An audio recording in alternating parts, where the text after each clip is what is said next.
Hello everyone, welcome to tech smooth. इस video में हम डिस्कस करने वाले हैं सवरिन गोल्ड बॉन्ड के बारे में। अभी रिसेंटली आपने सुना होगा, आरबीआई ने अनाउंस किया है कि वो गोल्ड बॉन्ड्स जो है बायबैक करने जा रही है। बायबैक का जो पीरियड अनाउंस किया गया है वो किया गया है अक्टूबर 5 से लेकर मार्च 25 तक। तो इस पीरियड में बायबैक का सारा प्रोसीजर किया जाएगा आरबीआई के थ्रू। अगर आपने भी सवरिन गोल्ड बॉन्ड ले रखे हैं तो आप इस प्रोसीजर को ऑप्ट करके इस बायबैक में अपने जो सवरिन गोल्ड बॉन्ड्स हैं उसको रिडीम करा सकते हैं। बायबैक के प्रोसीजर से रिडीम कराने में या फिर आप नॉर्मल शेयर मार्केट में या फिर स्टॉक एक्सचेंज में अपने जो गोल्ड बॉन्ड्स हैं उसको रिडीम कराते हैं या ट्रांसफर करते हैं, तो उन दोनों में टैक्सेबिलिटी में देखिए बहुत ज्यादा डिफरेंस होता है। जिस भी इन्वेस्टर का जो गोल्ड बॉन्ड का टाइम है वो 5 ईयर से ज्यादा एक्सीड हो गया है, तो वो लोग इस स्कीम को अवेल कर सकते हैं, बायबैक के लिए जा सकते हैं। इस वीडियो में हम डिस्कस करने वाले हैं कि आपकी अगर आप इन गोल्ड बॉन्ड्स को ट्रांसफर करते हैं या फिर बायबैक के लिए जाते हैं या फिर आप मेच्योरिटी पे इसको जो है मैच्योर कराते हैं, तो उसकी टैक्सेबिलिटी क्या रहेगी before budget and after budget. Budget 2024 में भी कैपिटल गेन से रिलेटेड काफी चेंजेस आए थे, उन चेंजेस को भी हम इसमें बताएंगे आपको इस वीडियो में। तो चलिए वीडियो को जल्दी से स्टार्ट कर लेते हैं। सबसे पहले एक छोटा सा ब्रीफ कि सवरिन गोल्ड बॉन्ड आपके होते क्या है। अगर आप इन्वेस्टमेंट करना चाहते हैं गोल्ड में और आप चाहते हैं कि आपको गोल्ड फिजिकली परचेज ना करना पड़े, जैसे शेयर्स हमारे होते हैं सारे हमारी जो है हमारे पास फिजिकल फॉर्म में नहीं होते, ऑनलाइन होते हैं, हमारे पास ई फॉर्म में वो अवेलेबल होते हैं। इसी तरीके से सवरिन गोल्ड बॉन्ड भी होते हैं कि आपको फिजिकल गोल्ड परचेज करने की जरूरत नहीं है, बट मार्केट का जो भी फ्यूचर का रेट रहेगा गोल्ड का वो आपको मिलेगा at the time of maturity या रिडेम्पशन या at the time of transfer. तो अगर आप इस तरीके से गोल्ड को परचेज करके अपने पास ना रख के ई फॉर्म में इसको परचेज करना चाहते हैं तो आप सवरिन गोल्ड बॉन्ड्स को परचेज कर सकते हैं। आरबीआई इसको टाइम टू टाइम जो है लॉन्च करती रहती है। साल में एक बार या 2 बार हमारे सवरिन गोल्ड बॉन्ड्स जो है अनाउंस कर दिए जाते हैं और 5 साल बाद उन गोल्ड बॉन्ड्स को बायबैक करने का ऑफर आता है आरबीआई की तरफ से, जो कि इस बार भी आया है। आरबीआई ने फिर से अनाउंस कर दिया है कि वो सवरिन गोल्ड बॉन्ड्स को जो है बायबैक करने जा रही है। बायबैक का पीरियड मैंने आपको बता दिया है कि इतने से इतने टाइम के बीच में आप इस प्रोसीजर को, आप इस जो ऑप्शन है इसको ऑप्ट कर सकते हैं। सवरिन गोल्ड बॉन्ड जब आप परचेज करते हैं तो आपको किस किस तरीके के बेनिफिट होते हैं उसके बारे में डिस्कस कर लेते हैं। जो एक आपको एक बेनिफिट तो ये होता है कि जो भी गोल्ड का रेट एनहांस होगा मार्केट में, जो भी रेट बढ़ेगा, गोल्ड एक ऐसी चीज है जिसका रेट टाइम टू टाइम जो है बढ़ता रहता है। तो आज अगर आपने लेट सपोज 10 रुपीज का गोल्ड परचेज किया था, आफ्टर 8 ईयर अगर वो जो है 20 रुपीज या 25 रुपीज का हो जाता है, तो आपको जो भी अमाउंट उस टाइम पे, जो भी रेट उस टाइम पे मिल चल रहा होगा, उस रेट से आपको आपका जो गोल्ड है की जो यूनिट्स है वो कन्वर्ट होके उतना अमाउंट आपके अकाउंट में ट्रांसफर कर दिया जाता है। जैसे आप इसको परचेज करते हैं बैंकिंग फॉर्म में, कैश फॉर्म में, उसी तरीके से मेच्योरिटी के टाइम पे अमाउंट जो है आपके अकाउंट में ट्रांसफर कर दिया जाता है। गोल्ड बॉन्ड जो आपके होते हैं उसका जो मेच्योरिटी पीरियड की अगर हम बात करें तो वो यूजुअली जो है 8 इयर्स का होता है। अगर आप गोल्ड बॉन्ड परचेज करते हैं तो आपको 8 साल तक उनको होल्ड करना होता है। उससे पहले भी आप उनको मैच्योर करा सकते हैं या फिर आप जो है जो हमारे प्लेटफॉर्म होते हैं एक्सचेंज पे आप उसको जो है ट्रांसफर कर सकते हैं, या फिर बायबैक का जैसे अब ऑप्शन है इस टाइम पे आप उनको रिडीम करा सकते हैं। बट मेच्योरिटी पीरियड उसका जो है 8 साल का ही होता है। ये मेच्योरिटी पीरियड इसलिए डिसाइड किया गया है क्योंकि अगर आप मेच्योरिटी पे अपने गोल्ड बॉन्ड्स को मैच्योर कराते हैं तो आपको उसके ऊपर किसी भी तरीके का जो टैक्स है वो पे नहीं करना होता। तो ये टैक्स पेयर्स के लिए एक बहुत बड़ा बेनिफिट हो जाता है कि मेरे को जो एनहांस रेट है या फिर जो गेन है, जो अच्छा खासा गेन गोल्ड पे मिलने वाला था आपको, वो भी आपको मिल गया और आपको कोई भी टैक्स भी पे नहीं करना पड़ा अगर आप 8 साल की मेच्योरिटी पे ही इसको मैच्योर कराते हैं। तो दूसरा बेनिफिट आपको जो इन बॉन्ड्स पे मिलता है वो मिलता है कि आरबीआई की तरफ से आपको जो है एक फिक्स्ड इंटरेस्ट इसके ऊपर मिलता है, that is 2.5% per annum. 2.5% per annum आप इंटरेस्ट गेन करते हैं इसके ऊपर, और ये इंटरेस्ट आपको कब कब मिलता है, साल में 2 बार, यानी कि हर 6 महीने में आपको ये इंटरेस्ट जो है दिया जाता है गवर्नमेंट की तरफ से। और 2.5 का जो रेट है ये पर एनम का रेट है, पूरे साल का रेट है 2.5%। इसको स्प्लिट कर देंगे अगर आप 2 पार्ट्स में तो 6 मंथ्स में जो है ये रेट आपको मिलेगा। और कैसे मिलेगा, आपके बैंक अकाउंट में ट्रांसफर हो जाता है, डिपॉजिटरी द्वारा जो है ये ट्रांसफर किया जाता है।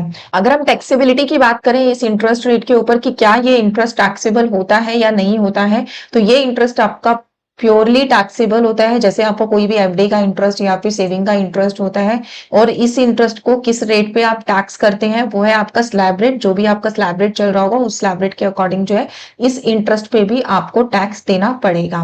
जबरिंग गोल्ड बॉन्ड में ये भी होता है कि जब आप परचेज करने के लिए जा रहे हैं तो ऐसा नहीं है कि आप कितना भी इसको परचेज कर सकते हैं। आरबीआई ने गाइडलाइन सेट कर रखी है कि अगर आप एक इंडिविजुअल हैं तो आप जो है 4 केजी से ज्यादा गोल्ड बॉन्ड परचेज नहीं कर सकते, और मिनिमम भी है कि 1 ग्राम से कम आप इसका परचेज नहीं कर सकते। तो ऐसा नहीं है कि अनलिमिटेड आप जितनी भी इन्वेस्टमेंट करना चाहें वो सारा इसी में ही कर दे, तो इसकी लिमिट भी आपकी सेट है। जब भी आप इन्वेस्टमेंट के बारे में सोच रहे हो तो आपको ये लिमिट जो है चेक कर लेनी है बिफोर इन्वेस्टिंग। सो जबरिंग गोल्ड बॉन्ड का एक मैंने आपको हिंट दे दिया कि क्या होता है, और इसके ऊपर आपको रिटर्न किस किस तरीके का मिलता है, और उसका एक टैक्सेबिलिटी के बारे में हमने क्रक्स देख लिया कि क्या टैक्सेबिलिटी होती है। अब हम डिटेल में बात करते हैं कि अगर आपने ये गोल्ड बॉन्ड परचेज कर रखे हैं और आप सोच रहे हैं कि आप इनको ट्रांसफर कर दे, रिडीम करा दे, या फिर जो है मैच्योरिटी पे ये मैच्योर हो जाए, तो उस केस में आपके ऊपर क्या टैक्सेबिलिटी होगी।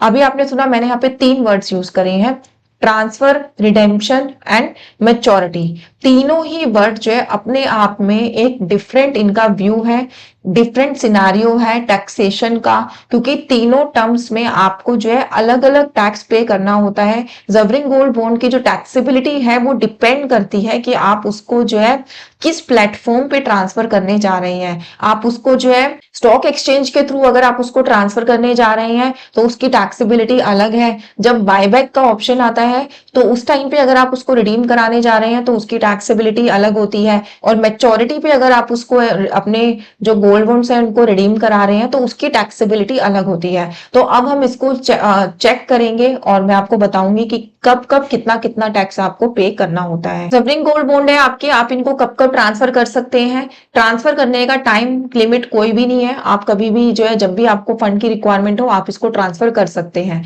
यहाँ पे ट्रांसफर वर्ड मैंने इसीलिए यूज किया कि जब आप स्टॉक एक्सचेंज के थ्रू अपने गोल्ड बॉन्ड्स को ट्रांसफर करते हैं किसी और परचेजर के नाम पर, या फिर जब अपने गोल्ड बॉन्ड्स को सेल करते हैं स्टॉक एक्सचेंज के थ्रू, तो वहां वर्ड यूज होता है आपका ट्रांसफर, और वो जो है आपका टैक्सेबल होता है। किस रेट पे टैक्सेबल होता है, जो आपकी कैपिटल गेन्स के रूल्स होते हैं वो उसके ऊपर एप्लीकेबल होते हैं। डिपेंड करता है कि आपने कितने टाइम पे उसको बेचा है, वो लॉन्ग टर्म में अंदर आता है या फिर शॉर्ट टर्म के अंदर आता है। उसी तरीके से अगर मैं दूसरी टर्म की बात करूं, पहले हमने बात करा ट्रांसफर। आप ट्रांसफर कभी भी कर सकते हैं 0 to 8 ईयर्स, ठीक है। दूसरी टर्म आपकी आती है रिडेम्पशन। रिडेम्पशन का मतलब क्या होता है, बायबैक। जब आरबीआई बायबैक का ऑप्शन लाएगी, अगर आप बायबैक के थ्रू अपने जो गोल्ड बॉन्ड्स हैं उसको रिडीम कराने जा रहे हैं तो वो टर्म यूज होती है रिडेम्पशन। तो यहाँ पर हम मेंशन कर देते हैं बायबैक, जो कि अभी रिसेंटली अनाउंस किया गया है। बायबैक के थ्रू अगर आप अपने गोल्ड बॉन्ड्स को रिडीम कराते हैं तो उस केस में जो टैक्सेबिलिटी है, टैक्स आपको पे नहीं करना होता। ये एक बहुत बड़ी अपॉर्चुनिटी होती है एक इन्वेस्टर के लिए कि उसको मान लीजिए लिक्विड फंड्स चाहिए, उसके पास ऑप्शन ये है कि अपने गोल्ड बॉन्ड वो रिडीम करा ले, और बायबैक का ऑप्शन भी अगर आरबीआई ने दे दिया है तो आप उसके थ्रू इसको रिडीम कराएं तो आपके लिए ज्यादा बेनिफिटेड है, क्योंकि आपको कोई भी टैक्स पे नहीं करना पड़ता जब आप रिडेम्पशन कराते हैं अपने गोल्ड बॉन्ड को। मीन्स बायबैक के ऑप्शन के थ्रू आप रिडीम कराने जा रहे हैं। तो यहाँ पर हम स्टॉक एक्सचेंज की बात नहीं कर रहे हैं या फिर 1-to-1 ट्रांसफर की बात नहीं कर रहे हैं। ऐसा भी होता है कि मेरे को गिफ्ट मिला है या फिर मैंने आगे गिफ्ट दे दिया, या फिर मैंने स्टॉक एक्सचेंज को यूज ना करे ऐसे ही अपने किसी फ्रेंड को या फिर अपने किसी रिलेटिव को सेल कर दिए अपने गोल्ड बॉन्ड, ऐसा भी होता है। बट यहाँ पर हम उस केस में आपका ट्रांसफर टर्म यूज होगी, कैपिटल गेन आपको पे करना पड़ेगा। रिडेम्पशन टर्म के केस में आपको कैपिटल गेन पे करना ही करना पड़ेगा। रिडेम्पशन आप कब करा सकते हैं, 5 साल का आपके पास टाइम होता है, 5 ईयर्स। 5 ईयर्स से पहले आप अपने जो गोल्ड बॉन्ड्स हैं उनको रिडीम नहीं करा सकते। बायबैक का ऑप्शन जब भी आता है वो उन इन्वेस्टर्स के लिए आता है जिनके गोल्ड बॉन्ड्स को जो है 5 साल हो चुके हैं। तो 5 साल से पहले आप इस ऑप्शन को जो है ऑप्ट नहीं कर सकते। तीसरा जो आपका ऑप्शन होता है वो होता है आपका मैच्योरिटी के टाइम का, मतलब आपके 8 ईयर्स कंप्लीट हो गए हैं तो 8 ईयर कंप्लीट होने पर भी आपको जो है टैक्स पे नहीं करना पड़ता, ठीक है। यहाँ पर भी आपको टैक्स नहीं पे करना पड़ रहा। आफ्टर 5 ईयर्स अगर आप रिडेम्पशन का ऑप्शन ऑप्ट कर रहे हैं, मतलब आप बायबैक में जा रहे हैं, तो भी आपको टैक्स नहीं पे करना पड़ रहा।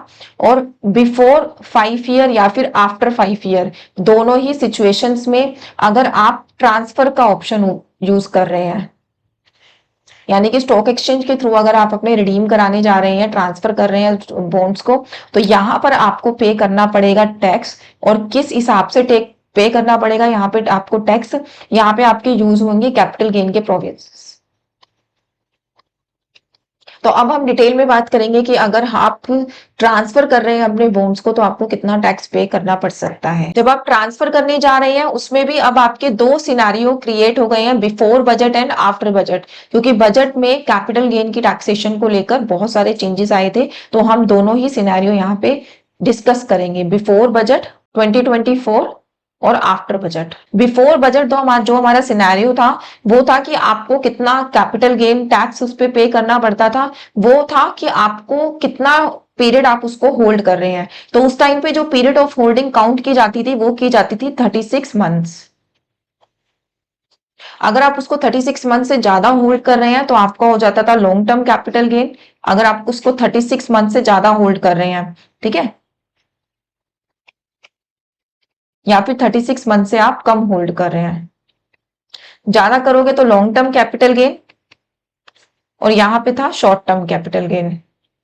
शॉर्ट टर्म कैपिटल गेन जब आपका होता था तो उसके तो नॉर्मल टैक्सेशन है स्लैब रेट के अकॉर्डिंग आपका, ठीक है। लॉन्ग टर्म कैपिटल गेन जब आपका होता था तो लॉन्ग टर्म कैपिटल गेन में जो टैक्सेशन था, जो टैक्सेबिलिटी थी बजट से पहले, वो थी आपकी 20% विद इंडेक्सेशन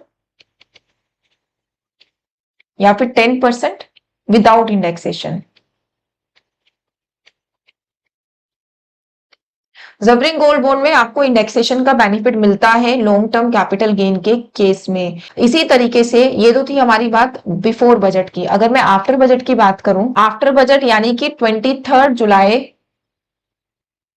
2024, अभी हमारा बजट आया था 23 जुलाई को, जो यूनियन बजट आया था उसमें क्या हमारे चेंजेस लाए गए, उसमें सबसे बड़ा एक चेंज जो लाया गया वो लाया गया कि जितनी भी लिस्टेड सिक्योरिटीज हैं उसका जो टाइम पीरियड है, होल्डिंग पीरियड है, उसको उन्होंने जो है एक ही होल्डिंग पीरियड सेट कर दिया सभी इन्वेस्टमेंट्स के लिए, वो था हमारा 12 मंथ्स। अगर हम 12 मंथ से ज्यादा के लिए होल्ड करते हैं, ठीक है, मोर देन 12 मंथ्स, तो आपका हो जाता है लॉन्ग टर्म कैपिटल गेन। अगर आप जो है लेस देन 12 मंथ से कम होल्ड करते हैं तो ये आपका हो जाता है शॉर्ट टर्म कैपिटल गेन। तो सबके लिए एक ही टाइम पीरियड सेट कर दिया गया है। जितनी भी हमारी लिस्टेड सिक्योरिटीज हैं वो है 12 मंथ्स का। तो जो हमारे जबरिंग गोल्ड बॉन्ड्स हैं वो भी हमारे लिस्टेड होते हैं, इसलिए हम स्टॉक एक्सचेंज के थ्रू इसको जो है सेल परचेज कर पाते हैं। तो इसके लिए भी जो है सेम आपका टेन्योर रहेगा, दैट इज 12 मंथ्स। तो अब इसकी टैक्सेबिलिटी पे क्या इंपैक्ट आया, यहां पर एक और रूल कहा गया कि जितने भी हमारी सिक्योरिटीज हैं उनके ऊपर कितना टैक्स आपको देना पड़ेगा, वो देना पड़ेगा 12.5% विदाउट इंडेक्सेशन। इन्होंने कहा कि अगर आप 23 जुलाई 2024 के बाद अपना जो गोल्ड बॉन्ड है उसको ट्रांसफर करने जा रहे हैं तो उस केस में आपको जो टैक्स पे करना है, अगर आपका लॉन्ग टर्म कैपिटल गेन बनता है तो उस पर आपको पे करना है 12.5% tax long term capital gain के अंदर, ठीक है। तो ये तो ये आपकी टैक्सेबिलिटी कि कितना टैक्स आपको पे करना पड़ेगा इन गोल्ड बॉन्ड्स पे, अगर आप अभी बायबैक के लिए जाते हैं या फिर आप फ्यूचर में ट्रांसफर के लिए जाते हैं या फिर आप जो है मैच्योरिटी पे इसको मैच्योर कराते हैं। तो बेस्ट ऑप्शन आपका यही है कि आप मैच्योरिटी पे इसको मैच्योर कराइए, क्योंकि आपको कोई टैक्स पे नहीं करना पड़ेगा। या फिर अभी बायबैक का बहुत अच्छा ऑफर आ रहा है आपके लिए, क्योंकि आपके ऊपर कोई भी टैक्स की लायबिलिटी नहीं है बायबैक के केस में। अगर आपको अपने फंड्स लिक्विड कराने हैं तो आप बायबैक को ऑप्ट कर सकते हैं। बायबैक किन किन सीरीज के लिए, किन किन गोल्ड बॉन्ड सीरीज के लिए लाया गया है वो भी एक बार देख लेते हैं, और कब आपको अप्लाई करना है उनको। ये देखिए 2017-18 सीरीज 1 इसकी जो इशू डेट थी वो थी 12 मई 2017, और इसका जो कूपन पेमेंट थी वो थी 12 नवंबर 2024, ठीक है। इसको आप कब तक अप्लाई कर सकते हैं, वो है आप 11 अक्टूबर 24 तक इसके लिए जो है अप्लाई कर सकते हैं। 11 अक्टूबर से लेकर 2 नवंबर तक के बीच में आप इसको इस बायबैक के लिए अप्लाई कर सकते हैं, अगर आपके पास सीरीज 1 के गोल्ड बॉन्ड पड़े हैं तो। इसी तरीके से सीरीज वाइज इन्होंने ये पूरी लिस्ट हमें दी है कि आप जो है कब अप्लाई कर सकते हैं और कब तक आपकी पेमेंट आपके अकाउंट में ट्रांसफर हो जाएगी, वो डेट्स भी इन्होंने दी है। तो ये पीरियड अगर मैं देखूं तो 11 अक्टूबर 24 से ये पूरा प्रोसीजर शुरू हो जाएगा बायबैक का, और ये आपका चलने वाला है 1 मार्च 25 तक। तो लास्ट डेट है आपकी 1 मार्च 25, जब ये आप बायबैक के लिए अप्लाई कर सकते हैं। और हर एक सीरीज का इन्होंने जो पीरियड ऑफ अप्लाई है वो अलग दिया है। ऐसा नहीं है कि आप किसी भी तरीके के किसी भी सीरीज के गोल्ड बॉन्ड के लिए आप अक्टूबर से मार्च के बीच में कभी भी इस बायबैक के लिए अप्लाई कर सकते हैं, ऐसा नहीं है। आपको इस लिस्ट में चेक करना पड़ेगा कि कौन सी सीरीज के आपके पास गोल्ड बॉन्ड पड़े हुए हैं, और जो पीरियड यहाँ पे मेंशन किया गया है उसी टाइम लिमिट के अंदर अंदर उस प्रोसीजर को फॉलो करके आपको बायबैक के लिए जो है अपनी एप्लीकेशन लगानी पड़ेगी। तो ये आपका जो है पूरी लिस्ट है। ये लिस्ट में अपने चैनल पर भी नीचे शेयर कर दूंगी, आप वहां से भी देख सकते हैं इस लिस्ट को, और अपने जो भी आपके गोल्ड बॉन्ड्स हैं उसकी रिडेम्पशन के लिए जा सकते हैं, क्योंकि अच्छा मौका है आपके लिए। आपको टैक्स पे करने की जरूरत नहीं पड़ेगी और आपके गोल्ड बॉन्ड भी जो है रिडीम हो जाएंगे।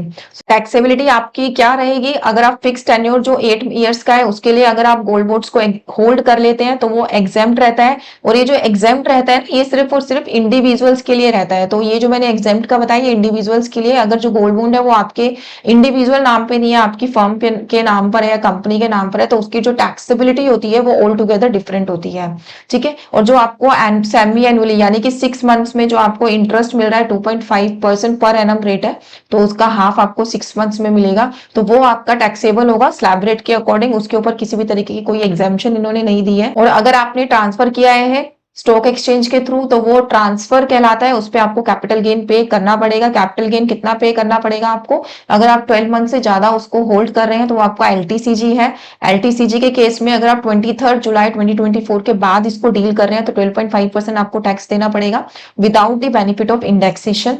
अगर बजट से पहले का आपका केस है, बजट से पहले आप जो है ट्रांसफर कर चुके हैं, तो उस केस में आपको जो टैक्सेबिलिटी रहेगी वो आपकी रहेगी 36 मंथ्स के अकॉर्डिंग। और 36 मंथ्स में भी आपके पास जो रेट है वो है एलटीसीजी के लिए 20% विद इंडेक्सेशन बेनिफिट और 10% विदाउट इंडेक्सेशन बेनिफिट। जो भी आपका बेनिफिटेड साइड हो आप उसको ऑप्ट करके अपना जो टैक्स है वो पे कर सकते हैं। तो अभी जो लोग रिडीम कराएंगे उसके ऊपर तो जो पोस्ट बजट रेट है वो ही एप्लीकेबल होने वाला है, और बायबैक के लिए जाएंगे तो कोई टैक्स आपको पे करना नहीं पड़ेगा। तो ये थी हमारी इन्फॉर्मेटिव वीडियो आप सबके लिए, जिन्होंने भी गोल्ड बॉन्ड परचेज कर रखे हैं, वो सेल करना चाहते हैं, रिडीम कराना चाहते हैं, या मेच्योरिटी पीरियड उनका नजदीक आता जा रहा है, तो इस तरीके से आपको टैक्सेबिलिटी जो है अपनी कैलकुलेट कर लेनी है और अपनी टैक्स प्लानिंग भी इसी तरीके से डिसाइड कर लेनी है। Thank you so much for watching this video. इस वीडियो को ज्यादा से ज्यादा अपने फ्रेंड्स और रिलेटिव्स को शेयर करिए, और इसी तरीके से हमारे चैनल से जुड़े रहिए। सब्सक्राइब अगर अभी तक भी नहीं किया है तो आज ही हमारे चैनल को सब्सक्राइब करिए। Stay happy, stay healthy. Thank you so much. Bye bye.